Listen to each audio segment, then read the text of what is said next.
Okay, so now we're back to the leg again, and again I'm going to create a knee joint here, and again so we bevel. So we come back in here for the bevel tool, and we move in, and again a lot smaller than the knee itself. I just want kind of a think of a knee joint coming in that fits in the socket. It's still a rectangle. I don't want it to be a rectangle. I want it to be a square. So I kick off and I use my side-to-side scale, and I pull this down into a square. Once I think it's pretty square looking, now I extrude it. So again, I'm going to go over here to extrude. I change my angle a little bit, and I'm going to give it a little bit of a pull.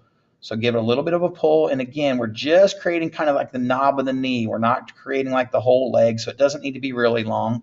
Okay, if I wanted to change the angle like I did before, I could. I'm going to leave it alone for right now.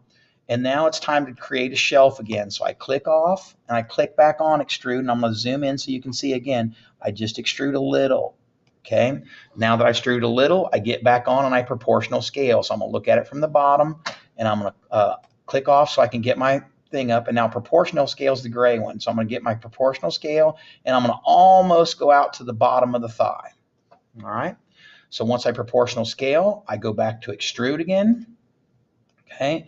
And as I pull down, I got to think calf here, and I'll talk about proportions here in a little bit perhaps.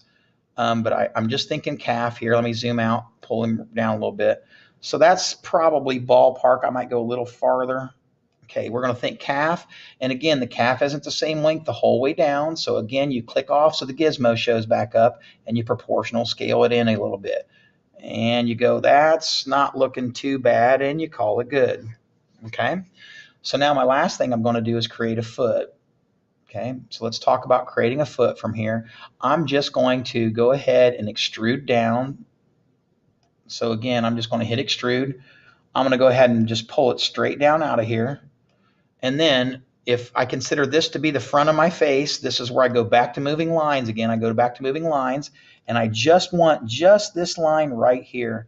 And I look at it from the side view. And then I'm going to take this line, and I'm going to use my move tool, and I'm going to push this line out far enough to kind of look like a foot.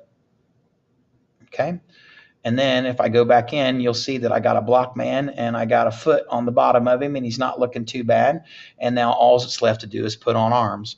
Well, arms are basically the same thing. You're still going to create a ball joint like you did the leg. You're still going to taper for a bicep. You're going to create an elbow joint like you did here. You're going to taper again here. And about the only thing you're going to need to do on arms is you're going to finish the arms differently than a foot.